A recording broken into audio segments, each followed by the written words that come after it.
Hello and welcome to the teleological argument.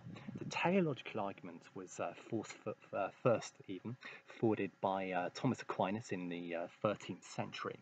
However, we need to look at the nuts and bolts of the argument before we perhaps start progressing on to Aquinas' argument.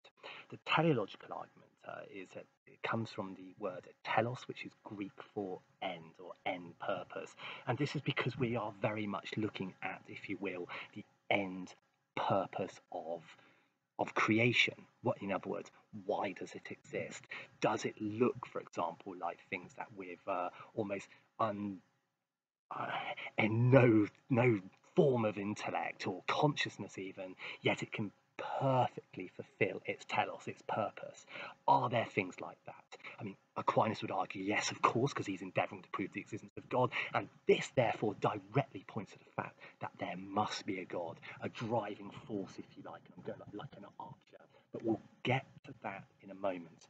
So telos is looking at the end purpose and the fact that many aspects of creation seem to perform that perfectly, fulfill their telos perfectly, and yet they lack all kinds of intellect or consciousness even.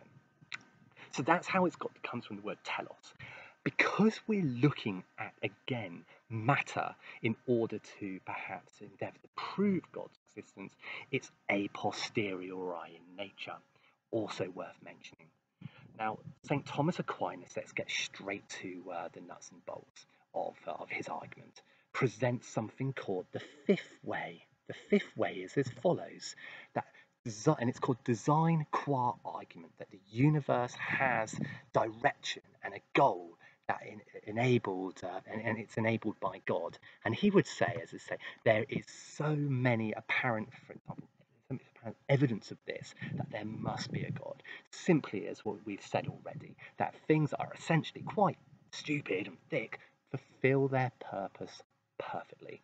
This indicates that there must be some kind of driving intellectual force behind it, divine intervention, call it what you will. And this is known as Aquinas' fifth way even. Okay, and we've looked at way 1, 2, and 3 when looking, of course, at the cosmological argument. The other argument that the other strand to Aquinas' argument is called the archer analogy. And the two are very much interwoven, so it's nothing fresh or innovative. Essentially, the archer is God, because the God is the intellectual, divine force that directs all of creation. We and everything on the face of this planet are, of course, therefore the arrow. The actual face, the target, is, of course, the telos. Now, Aquinas would argue that everything perhaps hits its target perfectly. How? Why does it do that? That is because it is driven toward doing that by a divine being. So for Aquinas, that is the reason that there is a God. Okay. If we move on from the first aspect, if you like, the first half, like every good football match, there's two halves. There are two parts to this argument. That was Aquinas'.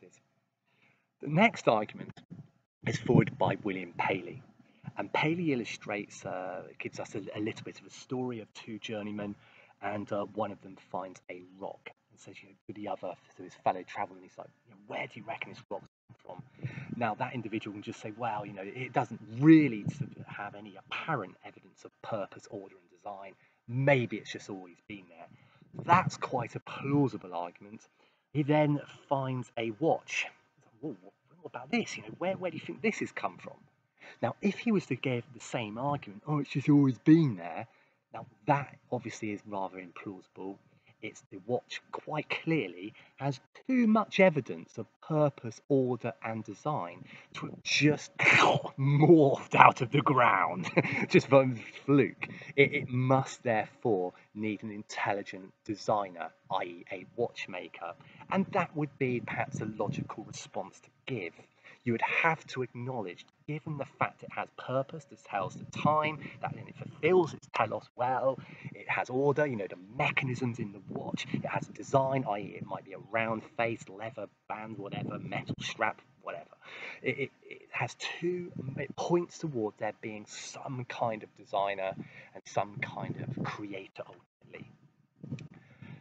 Now, as you can probably preempt, William Paley, 18th century, actually said, well, isn't that watch a lot like our world? Both, for example, have purpose, order and design, purpose of the world. Well, we, for example, might want to look specifically at the eye, for example.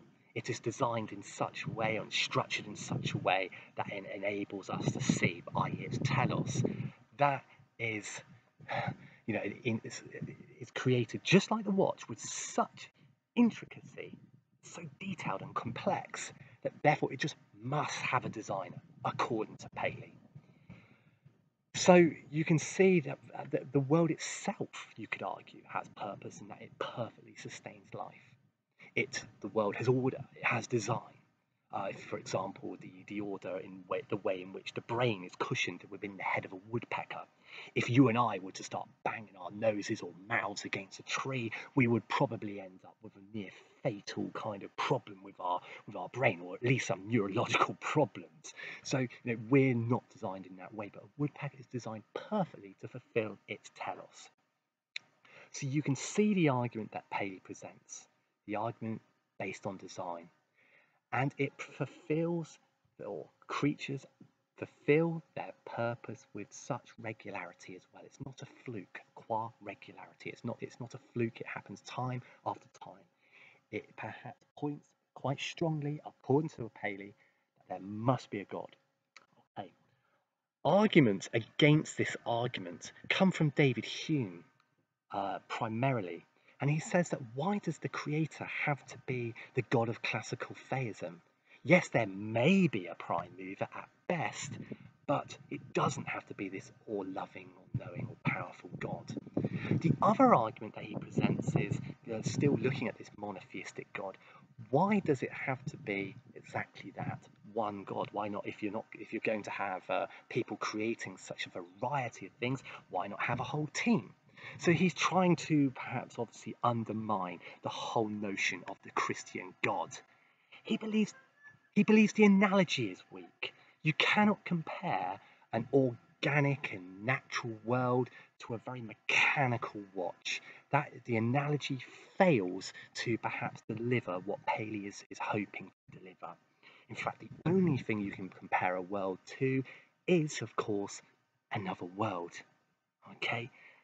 Paley also presents something called, well, it's also beautiful. It just couldn't have come about by chance. And in Hume saying, well, yes, actually, yes, it could have come about by chance. Is that, for example, something called, he now brings in something called Occam razor? What is the simplest principle here to apply? Is it that there is some perhaps supernatural entity that has created all of this? Or is it that it actually, yes, the chances were slim, but that slim chance has actually occurred. You might have more chances winning the lottery, but providing there's always that chance, and let's face it, monkeys and typewriters, and if you left one there for infinity, it would one day produce Shakespeare. Well, don't we have the same principle? You would one day get all of this. Let's not get excited. It's not a big fluke. And the Epicurean hypothesis, whilst we're there, is that the universe says exactly that. It could just be a pure result of absolute chance. And even if there is a designer, it doesn't necessarily have to be a god. It could be a group. Okay, so we've got some good criticisms there to kick us off with the process of starting to evaluate both Paley and, of course, Aquinas. Good luck, guys.